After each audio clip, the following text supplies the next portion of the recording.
hari ibintu mbonye bikantera ubwoba ngo bamwe mu bakire benshi n'abahanga bahambaye ku isi ngo iyo bapfuye ntabwo bashyingurwa cyangwa ngo batwikwe nk'uko kwacu, ahubwo mbere y'uko bapfa baba barishyuye amafaranga menshi kugira ngo umubiri wabo n'ubwonko bwabo bizabikwe babifurizinge kuri dogere zigera ku 196 ku buryo bitabora cyangwa bigira ikindi kibazo, kuko ngo bizera ko bitewe n'ahantu tekinoloji iri kugana ngo hari aho izagera bagafata wa mubiri wabo wapfuye bakawukorera icyo bita revival bakawuzura, aribyo bita cryonics muri siyansi. Njye wumva ndi MK Senior, wibuke gukora subscribe urakaza neza.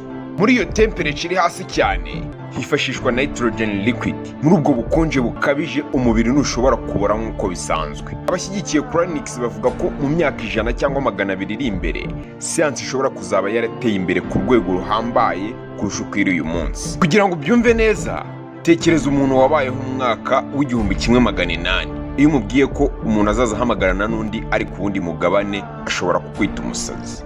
Uyu munsi ibyo ni ibintu bisanzwe. Aka kanya nawe ushobora gutekereza ko cryonics idashoboka, gusa ejo hazaza ibintu bishobora guhinduka. Ariko baracyafite imbogamizi nyinshi kuko kugeza uyu munsi nta muntu n'umwe cryonics irigera izura. Abahanga benshi bavuga ko ikibazo atari ugukonjesha umubiri gusa, ahubwo ikibazo nyamukuru nuko uturemangingo tw'ubwonko iyo umuntu amaze gupfa turangirika cyane.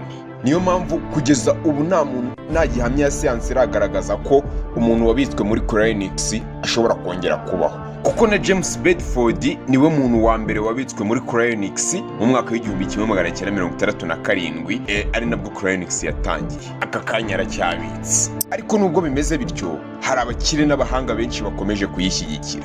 Bamwe babika imibiri yabo yose, abandi bakabika ubwonko gusa. Hari n'abandi benshi bakomeje kwishyura. Mu bantu bazwi barimo nka Peter Thiel, umwe mu bashinze PayPal, Robert Miller, umubiliyoneri wo muri Canada, uyu we aranayishyigikira cyane kuko anayishoramo amafaranga menshi, n'abandi benshi. Gusa Elon Musk we yagaragaje kenshi ko atayizera. Njye mbona cryonics ari icyizere cy'ibintu bitazashoboka, cyane cyane nk'umuntu wizera Imana. Bari abakiri ubusanga hari n'ukuntu atizeramo ubushobozi bwayo, cyangwa ngo banizere ko Imana ibaho. Gusa nanone nawe wamenya aho iterambere rizaba rigeze mu myaka 200 iri imbere.